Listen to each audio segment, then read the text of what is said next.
শপথ জটে ফের রাজ্যপালকে বার্তা দিলেন বিধানসভার অধ্যক্ষ। তার বক্তব্য যে কেউ আদালতে যেতে পারেন এবং এর আগে আপনারা দেখেছেন যে রাজভবনের পক্ষ থেকে সোশ্যাল মিডিয়ায় পোস্ট করে মুখ্যমন্ত্রীর বক্তব্য নিয়ে যে পোস্ট করা হয়েছিল তার প্রেক্ষিতেই বলেছেন যে মুখ্যমন্ত্রী যা বলেছেন সত্যি নয় তা প্রমাণ করা হোক। একই সঙ্গে শপথ জটিলতা নিয়ে তিনি যে ক্লান্ত সে কথাও জানিয়েছেন বিধানসভার অধ্যক্ষ বিমান বন্দ্যোপাধ্যায়। আপনারা সকলেই জানেন গত ৪ঠা জুন লোকসভার পাশাপাশি বিধানসভার যে দুটি কেন্দ্রে উপনির্বাচনে হয়েছিল সেই উপনির্বাচনের ফলাফল বেরোয়। ভগবানগোলা কেন্দ্রে রিয়াত হোসেন সরকার এবং বরানগর কেন্দ্রে সায়ন্তিকা বন্দ্যোপাধ্যায় তৃণমূল কংগ্রেসের এই দুই প্রার্থী বিজয়ী হন। কিন্তু ৪ তারিখ থেকে আজকে ২৯ তারিখ ২৫ দিন পার হয়ে গেলেও এখনও শপথ গ্রহণ করতে পারেননি তারা। তারই প্রেক্ষিতে চলছে বারবার রাজভবন এবং বিধানসভার মধ্যে টানাপোড়েন। আমাদের সঙ্গে রয়েছেন আমাদের বিশেষ প্রতিনিধি দেবজ্যোতি ঘোষ। দেবজ্যোতি, আজকে বিধানসভার অধ্যক্ষ বিমান বন্দ্যোপাধ্যায় তার পক্ষ থেকে কি বার্তা গেল রাজভবনের উদ্দেশ্যে? দেখো অঙ্কুর, বিধানসভার পক্ষ থেকে কিন্তু একটা পাল্টা চাপ কিন্তু এই মুহূর্তে রাজভবনের উপর তৈরি করা হয়েছে। অন্যদিক থেকে তৃণমূল কংগ্রেসের পক্ষ থেকেও যেমন একটা চাপ তৈরি করা হয়েছে।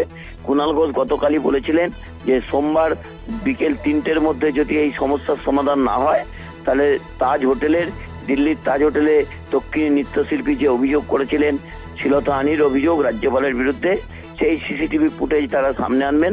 অন্যদিকে বিধানসভার স্পিকার বলেছেন যে শ্লীলতাহানির যে অভিযোগ এসেছে সেই অভিযোগ রাজ্যপালের কাছ থেকেই সেই তথ্য সামনে আসা উচিত এবং তিনি সত্যের সামনাসামনি হন বলে দাবি করেছেন। তবে তৃণমূল কংগ্রেসের পক্ষ থেকেও কিন্তু অত্যন্ত গুরুত্ব সহকারে বিষয়টি দেখা হচ্ছে।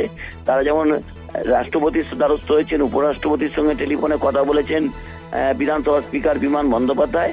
তবে বিমান বন্দ্যোপাধ্যায় আজকের এই রাজভবনের যে ঘটনা সেই ঘটনা নিয়ে কিন্তু মুখ খুলেছেন যে রাজ্যপালের অবিলম্বে সত্য সামনে আনা উচিত এবং গত কয়েকদিন ধরে মমতা বন্দ্যোপাধ্যায় যেভাবে বারবার আক্রমণ করছিলেন সেই জায়গাতে যে জেদাজিদির একটা পরিবেশ কিন্তু সৃষ্টি হয়েছে।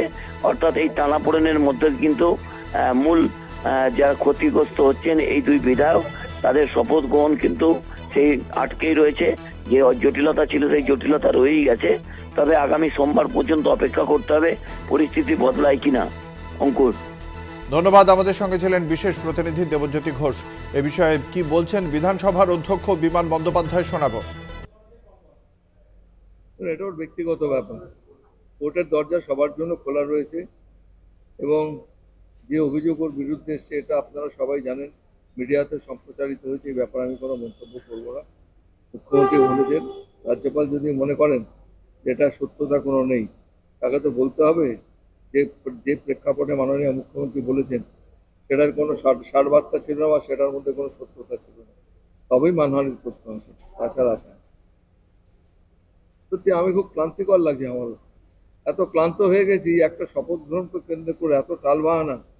রাজ্যপালকে তো আমি আপনাদের মাধ্যমে আবার আমি অনুরোধ করবো আপনি বিধানসভাতে আসুন। বিধানসভা হলো একমাত্র জায়গা যেখানে শপথ গ্রহণ করানো যেতে পারে, কারণ আমাদের অনেক কাজ রয়েছে সচিবালয়। যিনি শপথ গ্রহণ করবেন আপনারাও দেখবেন লোকসভাতে প্রধানমন্ত্রী শপথ গ্রহণ করার পরে উনি সচিবালয়ের টেবিলের সামনে গেলেন, গিয়ে তিনি সই করলেন, তার সার্টিফিকেট জমা দিলেন।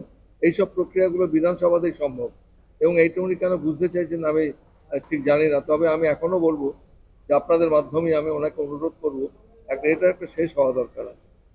Let there be an end to this.